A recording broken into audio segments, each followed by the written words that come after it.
Oh, I love Hello. it. Hello. Yeah, thank you very much. Like I said, it's a surprise for all my guests. Such a good Well, welcome surprise. to, yep, absolutely. Welcome to another impactful episode number 53 with Emily. Hi, how are you doing today? I'm great. How are you? I'm doing Happy fantastic. Sunday. Yes, you too. And thank you very much for coming and blessing my show. Uh, Oh, great to be before, here. thank you. Before I pass it on to Emily, let me share something about her, and something before that. When we are in a leadership role, or if you are in a leadership role, giving presentations is a key aspect of your life. Everyone wants to move up the ladder and be a leader, either in their careers or in their lives. My guest, Emily, was embarrassed after giving two particularly bad presentations in the corporate world. It bothered her for a very long time, and she made certain changes. She was very nervous, and it just got worse. Instead of being a victim, she decided to take a control of her life, and she started learning the art of public speaking and storytelling. Today, she's a successful public speaker and helps many with her masterclass, corporate classes, and one on one coachings. She's a successful public speaking coach who helps people in tech to speak with impact and turn their nerves into excitement. She helps individuals with, like I said, private coaching, caters to large groups, corporates, and group workshops. She also keeps running her free storytelling masterclass. And it's my pleasure to bring a fellow storyteller, a public speaker, and an amazing human being, Emily. Hi, Emily. Ah, thank you. That was so lovely. It's so good to Thank you. be on another storyteller's live stream. So, yeah, thank you for having me. Thank you very much. So let me start off asking you something about, let's go even before the two presentations and we'll come to there. Tell us about Sure. Emily 5 years ago or 7 years ago. What was she? Ah, so 5 or 7 years ago would have been, I probably had this is probably after some of those experiences. So if you want to go before those experiences, I would have been fairly fresh into the corporate life. So I did 2 degrees before I properly started in a corporate role that was in security. And I was quite a shy individual. I'm one of those people that always analyzing what other people are saying and trying to make sure that I'm going to say the right thing. And yeah, that doesn't really help in the corporate world. You have to speak up. And then when you're getting in front of a group of people, that doesn't help either because you're obviously so worried about being perfect. And yeah, that, I suppose, the two things combined, one, loving numbers, speaking in a very factual way, not knowing anything about storytelling, and then combine that with the fact that I was a fairly sort of reserved person. I like to listen, I like to think, I like to be sure about what I'm saying. That was the type of person that I am, very conscientious. I like to get things right. Well, I can imagine because I've seen many such folks who are very factual. And like you said, the one of the key things that you mentioned was that you think a lot before you speak and also what others are going to Mm. say. So, so tell Yes. me, with this sort of a thought process, is it like just Mm. the thought process while you were working, or is it the general Emily that has always been? Or is it just It's that the when you step into work, you become like, oh, No, so no, definitely not. So it's definitely, that was always me. So if you go even further back in my life, I was a really, really, really shy little child. So I have a 20-month-old girl at the moment, and so I speak to my mum a lot about what I was like and what my sisters were like at that stage. And I was, out of all three of my sisters, was definitely the shy one out of us. I was very clingy to my mum. I didn't like talking to other people. I hid in a beanbag under a table when my mum took me to 3-year-old kinder. So if that gives you any indication, I've definitely always been shy, and I've always been analytical. So I always thought about things a lot, deep thinker, and I always wanted to do better, and I always had a very high bar for myself. So I did a whole heap of athletics when I was younger and got to like the national level quite a few different times. So for me, like, I've always been really serious about what I'm doing. You know what I mean? Like, I've always taken like high school really seriously. I took my athletics really seriously. Then I took my career really seriously. So that's obviously awesome. And it means you're then going to really progress up the ranks. And I did at work. But there's a flip side to that. And the flip side to that is when you have very high expectations for yourself, you're always in a position, or a lot of times, even if you are doing well and other people think you're doing amazingly, you're not meeting your own expectations.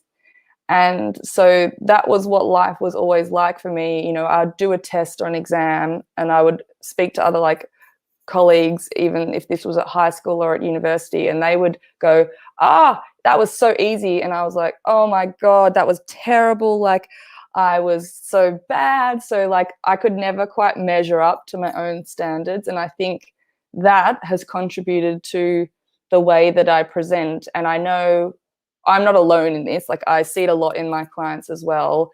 When you have that, like, I don't even know if I really would say perfectionism, but if you have that like a high bar for yourself and you really want to, like, you're a go-getter, you really want to do well, you're competitive even against yourself, that really works against you when you're doing a talk. True. So, in short, is it fair to say that you were your own blocker in many times? Yes, definitely. And I wouldn't have known it at the time, but now that I'm more aware of things like your inner critic, and I'm sure you were aware of this too, I have always had a very loud inner critic. And yes, definitely my own harshest critic, for sure. I'm a lot better now that I know about it, but when I was younger, and especially in the start of my career, when you don't know what an inner critic is and you're not even conscious that you have one or that you can control it, it can make it so much worse. Like, if you do a presentation and then you're there going, oh my God, you idiot, like, what did you do? And you like catastrophize this thing, you know? And then of course, when you go again, you're thinking about that and you've somewhat blown it out of proportion. So yeah, definitely I would say my own worst critic, and that made it worse. And did you ever thought of why this happened? Like, of course, you were the child who were like secure. I mean, not secure as in you were there, you were with yourself, you were there competitive with yourself. And but did you ever thought of why you're like that? Or is, if you don't mind me asking this, are your sisters like you, as competitive like you? What, my other sisters, did you say? Yeah. No, not at all. No, definitely I was more competitive, more, like a higher bar, and shyer than my other two sisters for sure. My younger sister's like completely the opposite, like so out there, you know. But for me, I've always been much more on the sidelines. That's where I felt more comfortable in a social setting. And why is that so? Did you ever analyzed it? Why is that? No. I don't know. I just, all I know is that it was always like that. And then later on, so I found out something really interesting a couple of years ago. One of my sort of coaches / mentors told me people that have a certain personality profile, and I don't know if you've done the HBDI profile, but if you've done the HBDI profile, if you know what it is, it's like the Myers-Briggs assessment, and it puts you into 4 different categories where you're most dominant. And I, like a lot of people in tech, was dominant on the sort of the blue aspect. And that means so many things. One, you're more likely to second guess what you're saying before you say it, but also some other really interesting things, like you're much more likely to have more subdued facial expressions. You know how like some people when they talk, they're just like, oh my God, blah, blah, blah. And so I found out it's actually, there's a whole, suite of like personality styles and people for which you're just more muted. And so once I found out that, I actually felt a whole lot better, because it gave me permission to just be me a bit more. Like, I'm not going to be like that. And that's okay. Wow. Wow. That's at least the good part is that, you got certain aspect and you realize that, yeah, it's okay that I am me. And now you can work on it, basically, right? Yeah. And having had a daughter and also having friends that also have kids, it shows so early on, as in when a kid is like 1 or 2, you can see the ones that are outgoing and you can see the ones that are shy. And I don't believe it has anything to do with the parents, because I have very loud friends that have shy children and what I would consider rather shy friends that have loud children. So I think you're just born like that, and it's either going to help you in the corporate world or it's going to hinder you. But then there's so many plus sides to everyone. Do you know what I mean? So yeah, it's not all negative. That's a really, really interesting thing that you mentioned, that a child could be born either way, and it's not something that is in hands of the parents in a way. Like my son is reasonably shy, I would say. Yeah. I don't know about me. I don't think I'm that much. But yeah, point taken. I think it doesn't matter whether you were born with either of the aspect, but Yeah. looking at you now and people who would be listening to it, that's the reason I went into so much of background, is because I want to share people that, hey, look at her now she's a public speaker and she trains people now. So there's always a change that you can do, right, as well. 100%. Yeah. It's funny, actually, if you speak to my mum, and we have this conversation a lot, she's amazed at what I'm doing, because, I was like, I was really small when I was born. She always called me a shrimp, and then I clung on to her. So she thinks it's really funny that I've turned out like I have. But if you look at my like history as well, I'm just a really determined person. And you were talking about how, all your guests, they're just, they have that desire to move through things. And I think that's the biggest thing that you want to have, to go from somewhere where you don't want to be to somewhere where you do want to be. As long as you believe that you can change and you want to change, then you can change. Absolutely. People change and do the most phenomenal things. And that was one of the things that I've always surrounded myself with other inspiring stories, whether it's someone I know or whether it's a famous person, because as long as I know it's technically possible, then I figure, why not me? No, that's really amazing. That's really amazing. You're absolutely right. If you want to change, you can change. So you decided to not be a blocker for yourself, in a way. Yeah, it definitely wasn't conscious like that, because I didn't even know back then that I was perhaps making it worse, but I just knew I didn't want to be where I was, because it was really uncomfortable. It was, yeah. It was for so many reasons. It was horrible, and I knew, like, this is not where I want to be. And yeah, then I saw other things and realized it was possible to change. And then I was like, okay, I'm not just going to change. I'm going to try and get to like be a really good speaker, you know, like why stop at just being okay? Absolutely. Yeah. Why stop there? You have the thing of being excellent in many things. So now you've taken that. Why stop there? I agree.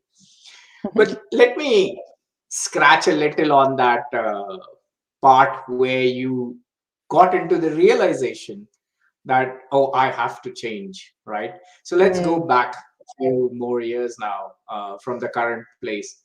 What happened those few presentations? What were they, and what happened that it just shook you? Yeah.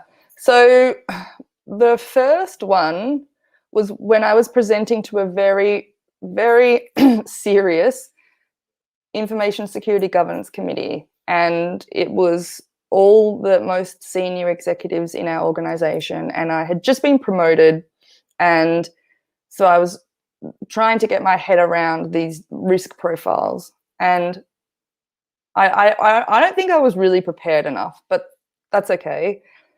So I was walking into the meeting rooms where we were going to present, and the meeting had been going on for a while, and then I was coming in at a certain point.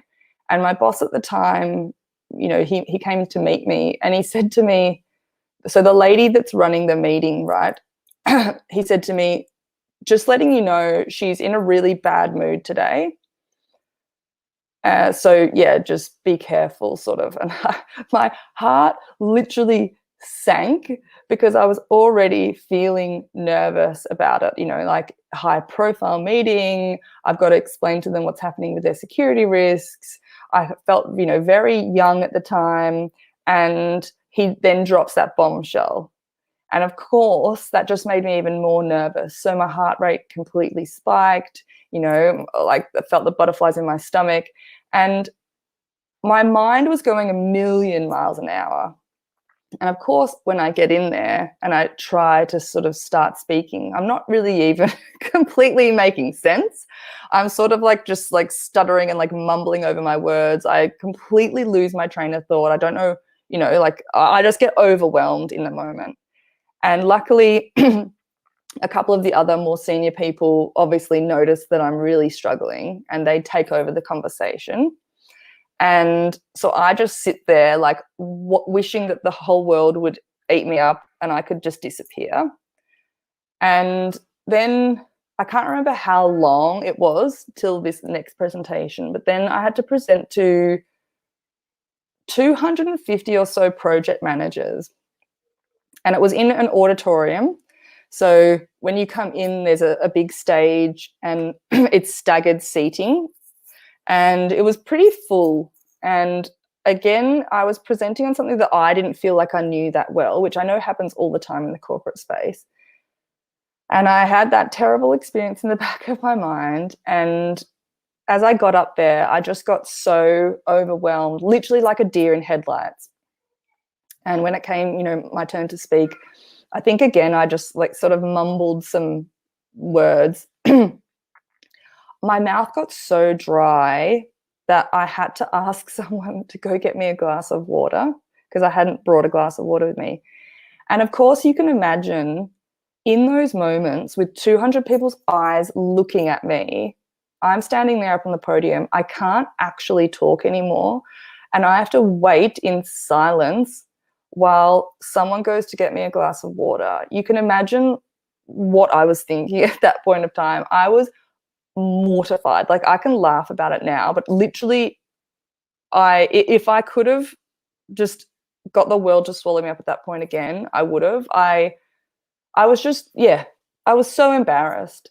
Anyway, the person came and gave me some water. I can't really remember the rest of the presentation, but I'm sure it was not good after that anyway. And so I sort of, you know, skulked off the stage and remember thinking to myself, like, this, I literally cannot do this anymore. This is career suicide for me. And that was literally the turning point. That was when I said to myself, okay, I either need to leave corporate or I need to sort this out. And of course, I decided that I needed to sort it out because, you know, like, what was I really going to do? Run away from a life that I had. So that actual, like, physical almost pain and that anguish was what spurred me on. And if you've heard me just talk about it, then you can imagine why that was a massive driver for me. And in a way, that's sometimes if you do experience something really bad, it can be the best catalyst for you to want to change because you don't ever want to be in that situation again. Wow. I can imagine 200 plus people and you waiting there for a glass of water. And of course, every second is like goddamn hour. Yeah. And everyone is staring. And of course, the mind, the thought process that you had always would have kicked in, saying that, what the hell are you doing? And so many things, your mind would keep talking to you at that very 2 minutes, 3 minutes gap. Yeah. The thing is, though, that the thing that I've learned since then is it's actually okay to be nervous. That's one thing that I have come to terms with is, like, this idea of it, like, obviously no one wants that to happen and I don't want that to happen, but again, to me, but I've let go of that need to be perfect and a robot because that's not me. I'm never going to be someone that is 100% completely, like, free of any nerves. And if you speak to a lot of people will tell you, oh no, I was actually really nervous before that thing. And you're like, oh, you didn't seem nervous at all. So whether you feel it and people don't see it, or even if you feel it and people can notice it, I feel like having that pressure of feeling like you need to be perfect is actually what's going to make you feel more nervous. So I, with myself and with my clients as well, try and get people to realize, like, it's actually okay. It really isn't the end of the world if you're going to feel nervous, because if you have that in the back of your mind, you're almost going to create that experience that I was speaking about before. Lovely. No, that's really, really true. Is that you just cannot be not nervous at, it's just not gonna happen. I mean, if you're on this stage and if you're talking, of course you will be better, but there will be some nervousness every time. Yeah. True. And it's I just think we need to get rid of the shame, because if people feel ashamed about how they've shown up, that's really going to play on their mind negatively in the next round of whatever they do. So I just think, like, we have too much to be worried about in the world to really be worried so much about being a little bit nervous. We're human. It's literally in our DNA. So Absolutely. I agree on that. Now, so when you're done with that presentation, then you decided that I'm going to change, right? So what are the steps that you started off? I'm just trying to figure out, how did you land from that point to the current state that you are? Yeah, definitely a lot of steps. It didn't change overnight, that's for sure. But I did a heap of different things. So I joined Toastmasters. And I can't remember the exact order that all these things are in, but I joined Toastmasters. I did some different courses. I got a one-on-one coach. I practiced a whole heap as well. So I remember one of the first courses that I did was like a 2-day course. And I was so excited coming out of that 2-day course, learning all these different techniques, that I wanted to put it into practice. And I wanted to put it into practice for a couple of different reasons. One, I knew if I tried to apply their technique to a presentation, then I would only get better at what they were teaching us. I knew too that just the actual going through more presentations would help my nerves. And 3, I realized that I'm going to help others because I was presenting on the techniques that they taught us. And so I remember I just ran some of these brown bag sessions for people. And yeah, it was sort of like a cathartic experience. Obviously, it was like no pressure because it wasn't senior executives. There, you know, it wasn't like a right or wrong answer that I had in my actual corporate role. So I remember those being quite enjoyable experiences. Toastmasters was also a really, really enjoyable experience. I don't know, have you ever done Toastmasters? Not here. I'm gonna start here as well. Oh, I but you've did done it back home? Yeah. Yeah. So anyone that's listening that's done it will know exactly why it's so good. It's a very safe environment and you get to practice really regularly. So that was amazing. That was really, really transformed how I felt about public speaking as well. And then I started to help other people. I read heaps of books. I watched a lot of TED Talks. And I delved into storytelling. So I did find out that it seemed the secret to becoming a good public speaker really, to me, started and ended with learning about storytelling. And it was something that I knew I was really not good at, being doing pure maths degree in cybersecurity and numbers and all of that. It does not lend itself to telling stories.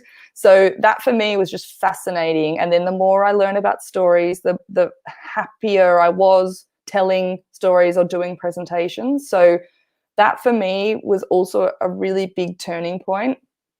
And yeah, I think just practicing more, celebrating my wins. I remember like when I first started, I was so petrified. I wouldn't even be able to put my hand up in, and I'm not even talking a big conference. Like I remember I went to this Women in Leadership forum at Crown, and they had us all sitting in round tables, and there was potentially, I don't know, maybe 40 women, maybe a little bit more, 40 to 50 women sitting at these round tables.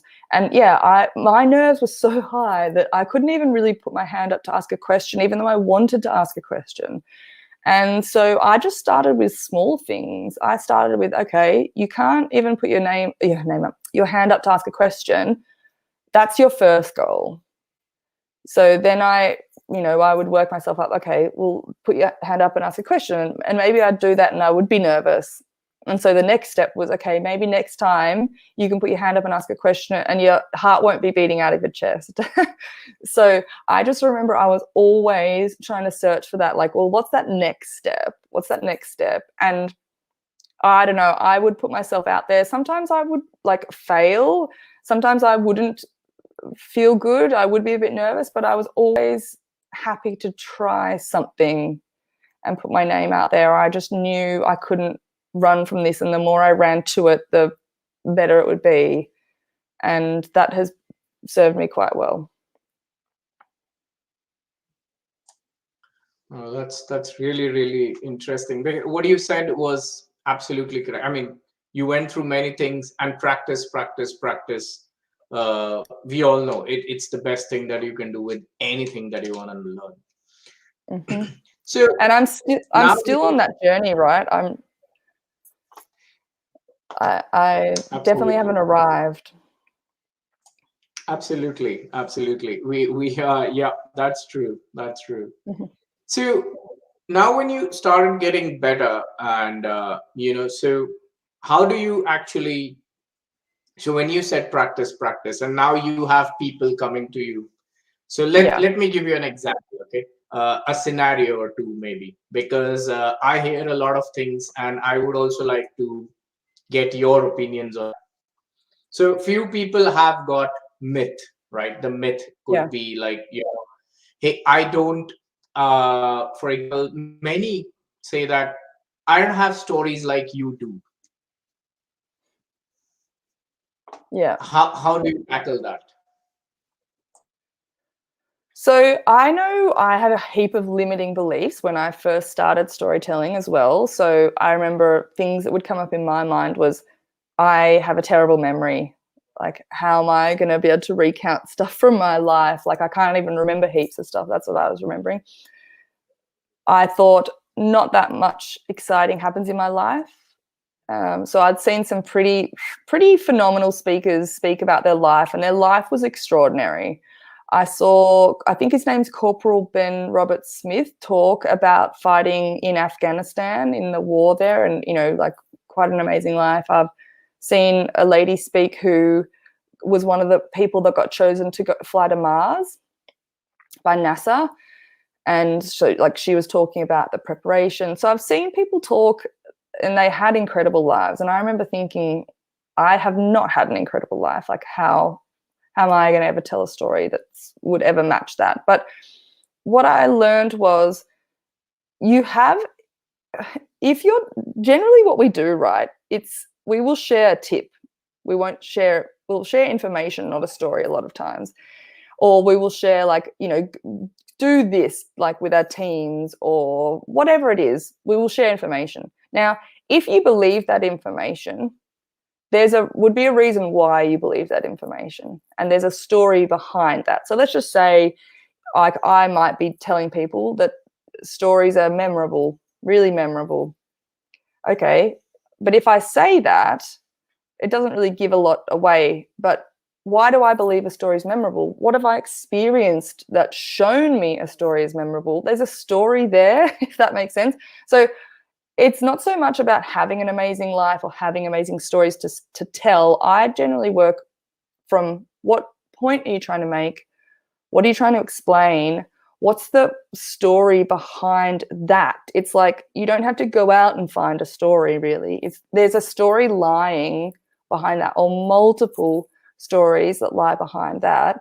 They don't have to be extraordinary at all. It's about the linkage. So if I have experienced something, like, let's just say someone has spoken at an event, and 8 years later I can still remember it because he told me a story, and that's why I believe that stories are memorable. Well, that's why I share that story. So I have come to learn that there's experiences that lie behind our beliefs, that lie behind our point of views, and it's about uncovering that and sharing that story, and that's what's going to resonate more with people than just sort of telling people information. Lovely. That's so well put across, that, you know, it's the reason you want to share something, to do this and do that, or an advice that comes from a story, something that you have, because that's how you get. Yeah, that's lovely.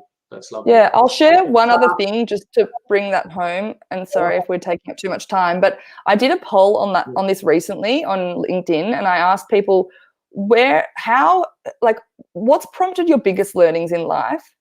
And one option was what you've experienced. Another one was, like, how you've reflected on it. Then there was, like, what you've been told or what you've been read. And almost, I think, like 99 or 98% of people said what I've experienced has been the biggest learnings in my life. So that is exactly like what I was speaking about. If you have something you're wanting to share, you would only believe that because of an experience, and that poll proves that to everyone. So yeah, it's about figuring out that linkage and getting into the habit of realizing that there's something behind that. Oh, that's a great example. That's a really good example.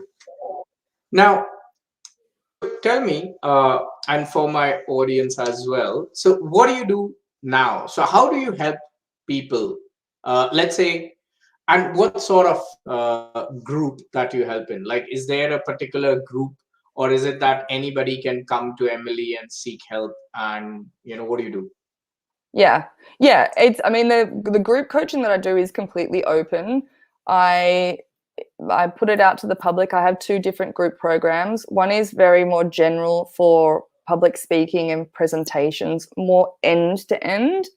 And then there's another program that I have, which is much more around storytelling. So if you can imagine, the first one's very much the T part, and the other one is much more going deep into storytelling. And I find there isn't particularly an order, but I find that people will generally do the presentation one in general first, and then they will deep dive into storytelling because it is much more a niche skill. But in the presentation one, we do go through a little bit of storytelling.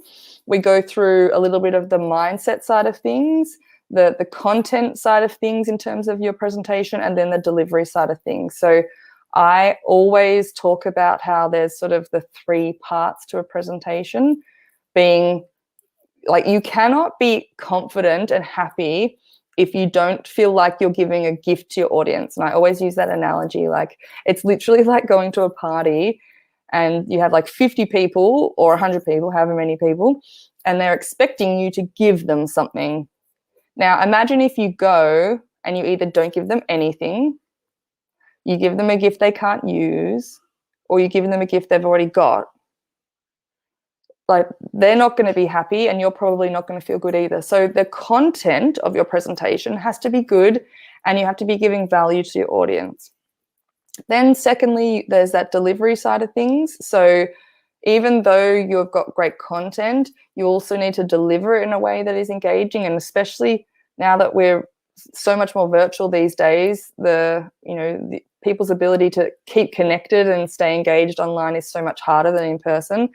And then those 2 things are also fine, but some people will still be nervous, even if they have great content that gives value to an audience and they know how to deliver it in an engaging way. So then you have to work on mindset elements, or like breathing exercises, visualization, meditation, to make sure that you can calm the physical symptoms of nerves so that you can actually deliver in the way that you want to, and you give it your best shot, if that makes sense.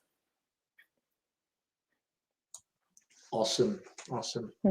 And do you do this for the corporate world? I mean, any corporate people, or is it like, for example, do they have to be from any specific corporate area, or doesn't matter?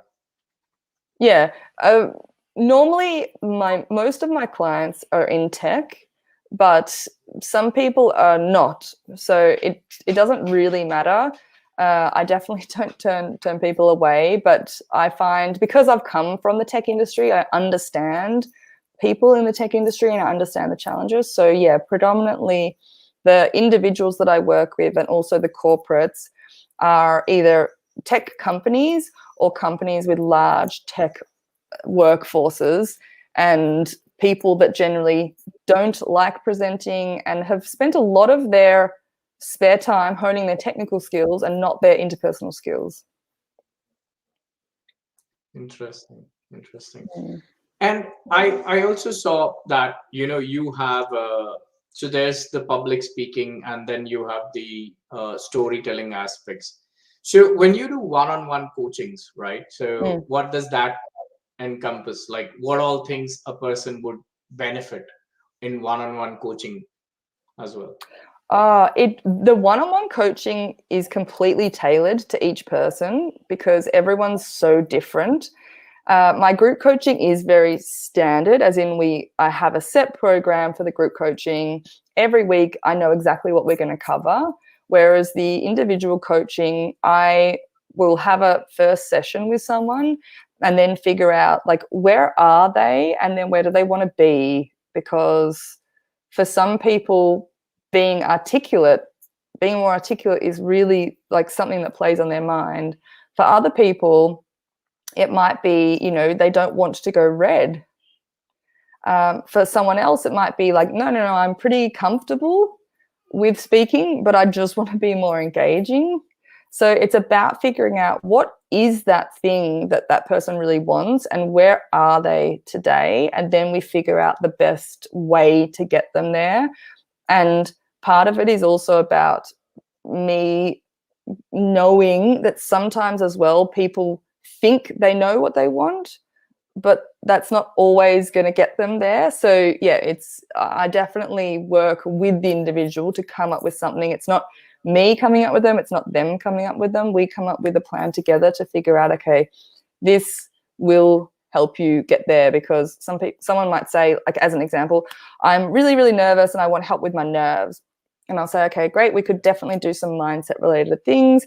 But I think we also need to work on the way that you craft your speech, that content, and some of the delivery side of things, because you're never going to feel excited if you're presenting in a way that's not engaging.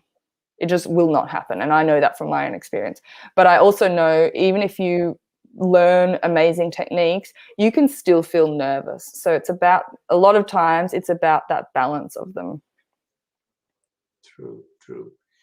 Yeah, I mean, there are a lot of things that comes together and make things successful at the end. It's not just the taking care of the nerve part. It's not just the better content or the better way or things. It's all combined, and I completely agree with you.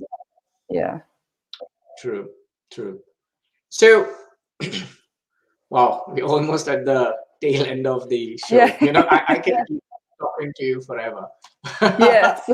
I know. I'm like, I want to ask you questions, but I don't want to go for too long. So yeah.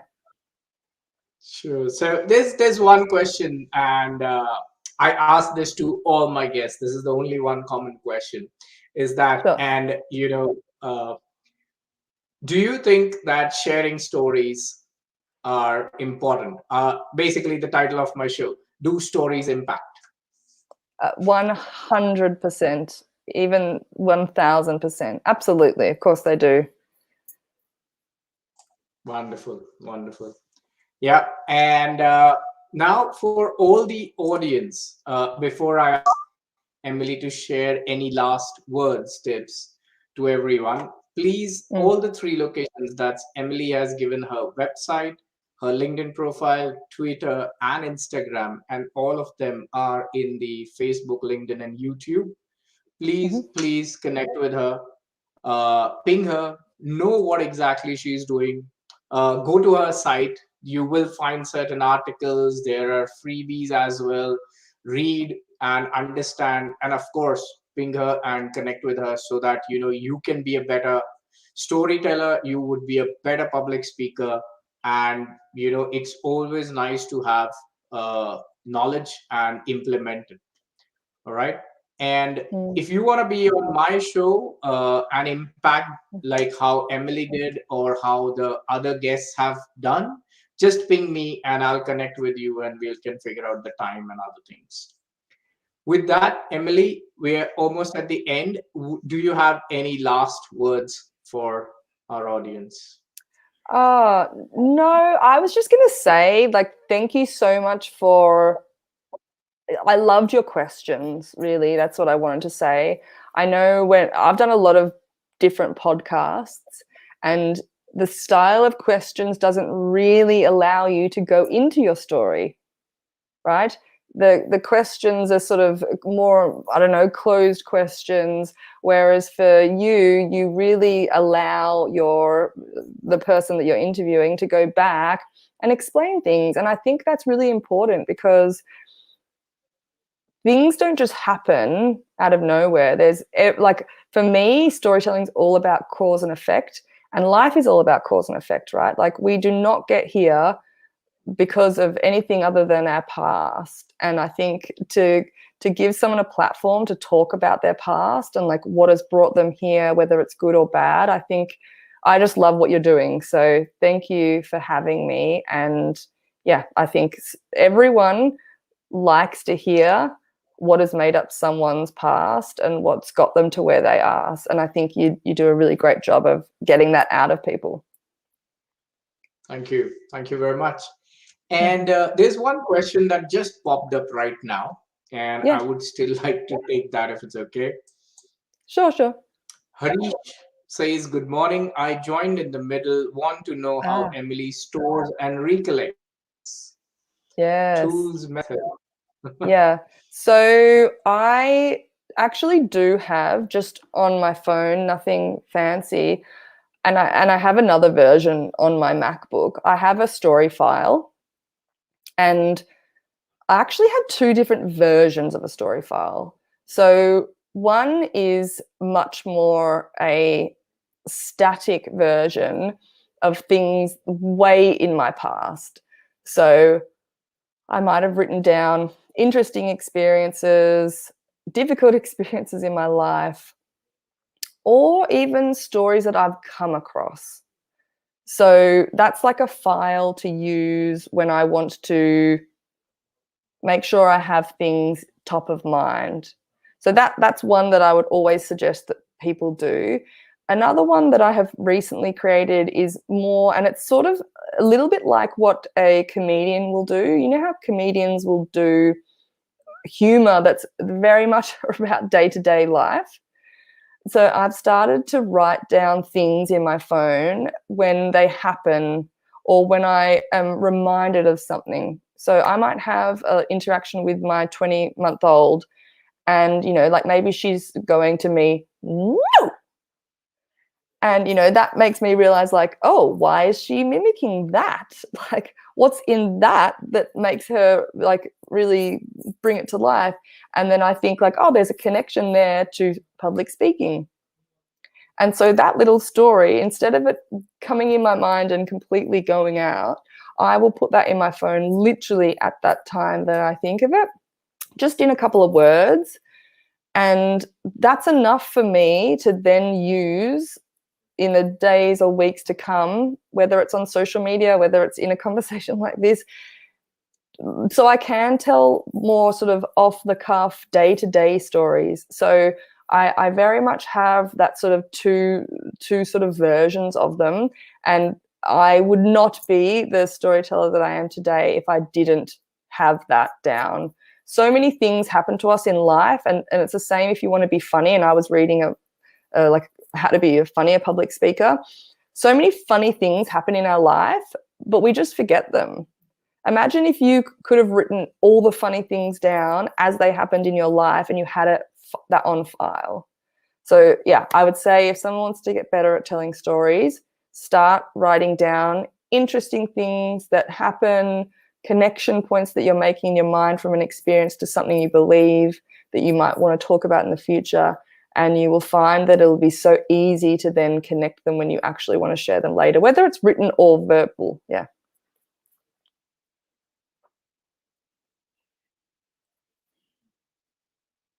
Oh, you're on mute. Sorry about that. That's I would okay. like to share what I do. Is it Yeah, okay if I just please. share my? Yeah. So I Please. use, I'd and love to know. Harish, it's almost the same thing. What Emily said. All I do is I use an app called as Day One, and Ah, I store things in that. So there's a app called as Day One, and once I have things stored like this. Is You that know, like Evernote? so Evernote, yeah, but then Is it the like that? only yeah, you can use it. Evernote for me is a little complicated. This is just like notes, but you can add Okay. images, and the free version works very well as well. So what's it And you called? can Sorry, tag it's your called place. It's Day One. Day One. Oh, that's good. I Yeah, might use it. yeah. I've also put it on here. That's the app, Day One. Day One. Yeah. So I use because it's the same thing that you said. Everything that you said. It's just that I put it on this app. That's all. Yeah. Great, great, fantastic. And Harish just says that great. Thank you, Emily, for sharing the info. Absolutely. So welcome. You'll find also, I don't know if you find this, Amit, but stories are so much easier to remember than facts and figures. So I don't know. Once I've like, if I research a story, so sometimes I do go to Google, and this was more in the past, but I would find a story to suit something that I wanted to share. If I do that, then generally once I've assimilated the story and told it once, it's in my mind. And literally, I've remembered stories. I recount a story I heard 10 years ago. So it's not hard to remember a good story. Generally, though, they have to be quite short. So you think you have to have these like elaborate like Hollywood stories for them to be like wow and amazing, but in reality, a 60-second story could stick in someone's mind for 8 years. Wow. Easily or more. Yeah. That's true. That's true. I think when it comes to stories, there are two things I think is that one is children and other is Hollywood movies. So Yeah. that's the biggest So, problem I see. yeah, I agree. Wonderful. I agree. Mm.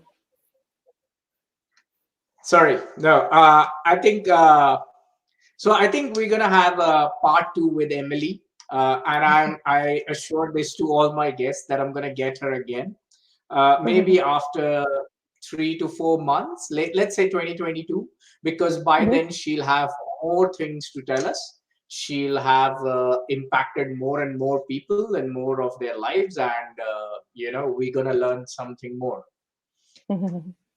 Right? Fantastic. All Awesome. right. With that, Emily, thank you very much once again for coming and blessing my show. And Thank you for having from me. one storyteller to you, God bless you. Thanks, Emmett. So lovely to chat to you. Thank you. Take care. See ya. Bye-bye.